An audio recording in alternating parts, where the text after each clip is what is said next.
看到4月份惨淡的经济数据，顶层终究是坐不住了。从工业到服务业，再从出口到消费，基本上全部拉胯。为了努力推动经济回归正常轨道，确保运行在合理区间，最近顶层也是天天开会。前几天召开的国务院常务会议就指出，当前经济下行压力持续加大，许多市场主体十分困难，发展是解决我国一切问题的基础和关键，要贯彻国家部署，坚定信心，果断应对，全面贯彻新发展理念，高效统筹疫情防控和经济社会发展，按照总体思路和政策取向，采取一揽子针对性强且有力有效的区间调控举措，稳住经济的基本盘。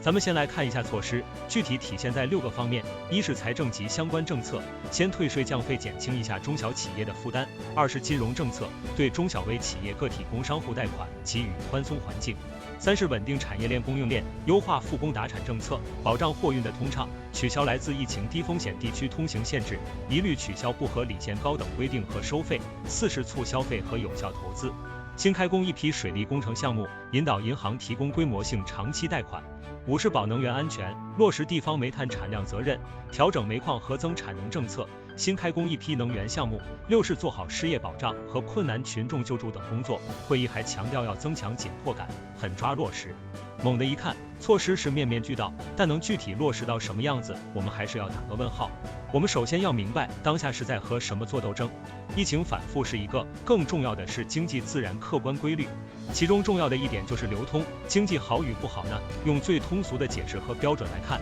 就是生产和消费是否旺盛。产销两旺的时候，经济呢自然是好的，企业天天开工，从事商业和服务业的百姓也是忙得不亦乐乎，人们呢也舍得去买东西和消费，国民经济自然是一派欣欣向荣。反之，当企业的产能闲置，商铺大量关门，人们手里边呢没有钱，或者有钱呢也是攥在手里不敢消费，经济自然就是萧条的状态，也就是我们现在的样子。而当下呢，似乎生产和消费都陷入了停滞。深度挖掘一下其中的原因，我们会发现，如今经济下行的根本原因是分配不均下的居民收入不足，以及过去几十年来房地产对居民储蓄和负债的压榨导致的消费能力下降，从而引起内部经济循环的阻塞。疫情只不过加速了这个过程。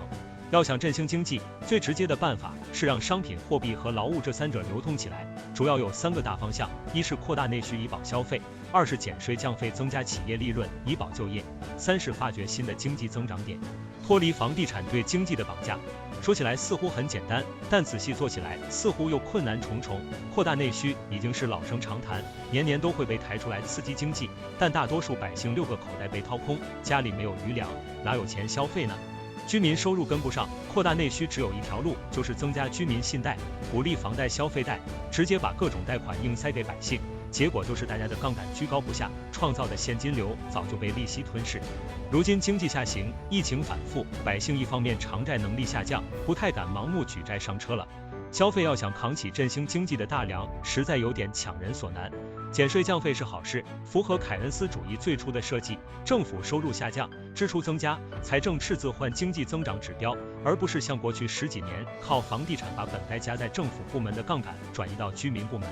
过去这几个房地产周期的玩法比西方的凯恩斯主义还极端。最后一点，说实话有点刮骨疗毒的意思。在过去几十年里，房地产及其上下游产业链的发展为拉动我国经济做出了强有力贡献，但强加杠杆掏空实体经济的做法也为今后的萎靡不振埋下了隐患。现在的经济下行更多的是还过去10几年的债务，尤其是15到16年那么大的债务扩张，逆周期不是没有代价的，只是存在时间的滞后性，如今只能寻找新的经济增长点。高科技仍是我们发展的出路，毕竟科技才是第一生产力，但如今我们在许多高科技领域被发达国家扼住了咽喉，科教不兴，经济只能继续在泥潭里沦陷。很无奈的是，我们的选择是继续宽松刺激房地产市场，各地能用的政策工具都恨不得一次性全部拿出来，不是降首付就是降贷款利率，现在还有买房送补贴，老百姓根本应接不暇。悲剧的是，当下能买房的基本上手里都有好几套房了，没上车的百姓基本上也买不起，给房地产下猛药似乎见效不大。我们大概率要在逆周期调控中一条道走到黑了，房地产这个巨大泡沫就真的没有勇气戳破吗？可以预见的是，以后的日子呢也不会好过，也许这几年是个阵痛期，还是希望大家能够顺势而为，每一步都能跟上节奏，守好自己的钱袋子。今天呢咱们就先聊到这里。对本话题有兴趣的朋友，不妨在下面留言，聊聊你们的想法。大家如果喜欢这类视频的话，麻烦给个3连或者关注一下，您的鼓励是我创作的最大动力。咱们下期再见。